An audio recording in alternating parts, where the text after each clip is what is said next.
विश्रवा मुनि की उत्पत्ति कथा।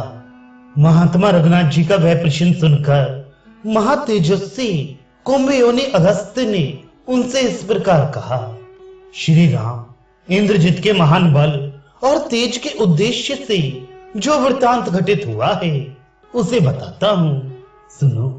जिस बल के कारण वह तो शत्रुओं को मार गिराता था, परंतु स्वयं किसी शत्रु के हाथ से मारा नहीं जाता था, उसका परिचय दे रहा हूं। रघुनंदन, इस प्रस्तुत विषय का वर्णन करने के लिए मैं पहले आपको रावण के कुल, जन्म तथा वरदान प्राप्ति आदि का प्रसंग सुनाता हूं। श्री राम, प्राचीन काल सतयुग की बात है। प्रजापति ब्रह्मा जी के एक प्रभावशाली पुत्र हुए जो ब्रह्म ऋषि पुलस्त्य के नाम से प्रसिद्ध हैं। वे साक्षात ब्रह्मा जी के समान ही तेजस्वी हैं। उनके गुण, धर्म और शील का पूरा वर्णन नहीं किया जा सकता। उनका इतना ही परिचय देना पर्याप्त होगा कि वे प्रजापति के पुत्र हैं। प्रजापति ब्रह्मा के पुत्र होने के कारण ही देवता लोग उनसे बहुत प्रेम करते हैं।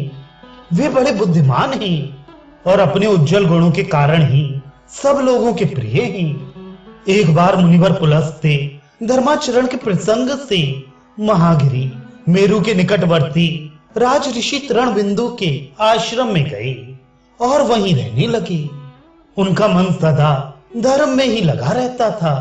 वे इंद्रियों को संयम में रखते हुए प्रतिदिन वेदों का स्वाध्याय करते और तपस्या में लगे रहते थे। परंतु कुछ कन्याएं उनके आश्रम में जाकर उनकी तपस्या में विघ्न डालने लगी। ऋषियों, नागों तथा राज ऋषियों की कन्याएं और जो अप्सराएं हैं, वे भी प्रायः क्रीड़ा करती हुई उनके आश्रम की ओर आ जाती थीं।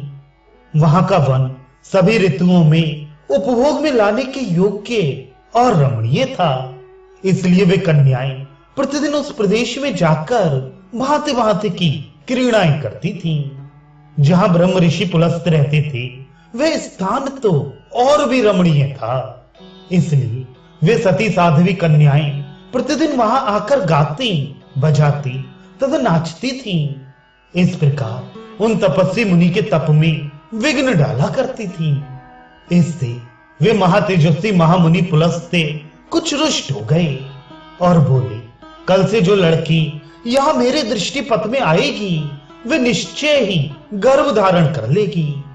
उन महात्मा की यह बात सुनकर वे सब कन्याएं ब्रह्म श्राप के भय से डर गईं और उन्होंने उस स्थान पर आना छोड़ दिया।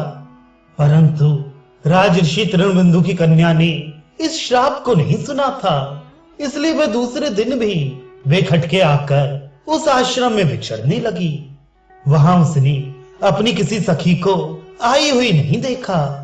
उस समय प्रजापति के पुत्र महातेजस्वी महर्षि पुलस्त्य अपनी तपस्या से प्रकाशित हो वहां वेदों का स्वाध्याय कर रहे थे। उस वेद ध्वनि को सुनकर वह कन्या उसी ओर गई और उसने तपोनिधि पुलस्त्य जी का दर्शन किया। महर्षि की दृष्टि पड़ते ही उसके शरीर पर पीलापन छा गया और गर्भ के लक्षण प्रकट हो गए। अपने शरीर में यह दोष देखकर वे घबरा उठी और मुझे ये क्या हो गया इस प्रकार चिंता करती हुई पिता के आश्रम पर जाकर खड़ी हो गई। अपनी कन्या को उस अवस्था में देखकर तृणबिंदु ने पूछा, तुम्हारे शरीर की ऐसी अवस्था कैसे हुई? तुम अपने शरीर को जिस रूप में धारण कर रही हो, ये तुम्हारे लिए सर्वथा अयोग्य एवं अनुचित है। वह बिचारी कन्या हाथ जोड़कर उन तपोधन मुनि से इस प्रकार बोली, पिताजी, मैं उस कारण को नहीं समझ पाती जिससे मेरा रूप ऐसा हो गया है। अभी थोड़ी देर पहले मैं पवित्र अंतःकरण वाले महर्षि पुलस्त्य के दिव्य आश्रम पर अपनी सखियों को खोजने के लिए अकेली गई थी। वहां देखती हूं तो कोई भी सखी उपस्थित नहीं है। साथ ही मेरा रूप पहले से विपरीत अवस्था में पहुंच गया है।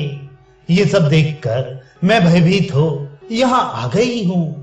राजर्षि तृणबिंदु अपनी तपस्या से प्रकाशमान थे। उन्होंने ध्यान लगाकर देखा तो ज्ञात हुआ कि ये सब कुछ महर्षि पुलस्त्य के ही करने से हुआ है।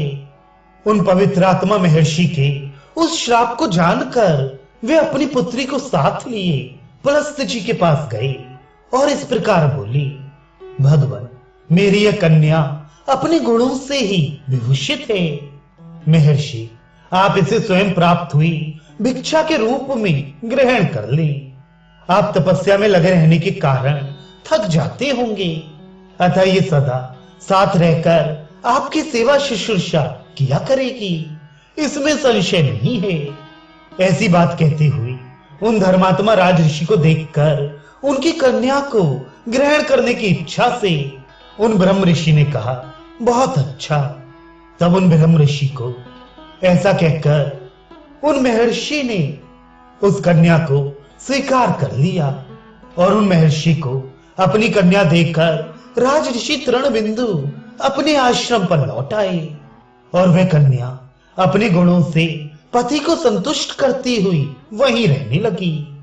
उसके शील और सदाचार से वे महातेजस्वी मुनिवर पुलस्त्य बहुत संतुष्ट हुए और प्रसन्नता पूर्वक यूं बोले, सुंदरी, मैं तुम्हारे गुणों के वैभव से अत्यंत प्रसन्न हूं। देवी, इसलिए आज मैं तुम्हें अपने समान पुत्र प्रदान करता हूं, जो माता और पिता दोनों के कुल की प्रतिष्ठा बढ़ाएगा और पौलस्त्य नाम से विख्यात होगा। देवी, मैं यहाँ वेद का स्वाध्याय कर रहा था, उस समय तुमने आकर उसका विशेष रूप से श्रवण किया, इसलिए तुम्हारा वह पुत्र विश्रवा या विश्रवण कहलाएगा, इसमें संशय नहीं है। पति के प्रसन्न चित्त होकर ऐसी बात कहने पर उस देवी ने बड़े हर्ष के साथ थोड़े ही समय में विश्रवा नामक पुत्र को जन्म दिया, जो यश और धर्म से संपन्न होकर तीनों लोकों में विख्यात हुआ। विश्रवा मुनि वेद के विद्वान, समदर्शी, व्रत और आचार का पालन करने वाले तथा पिता के समान ही तपस्वी हुए।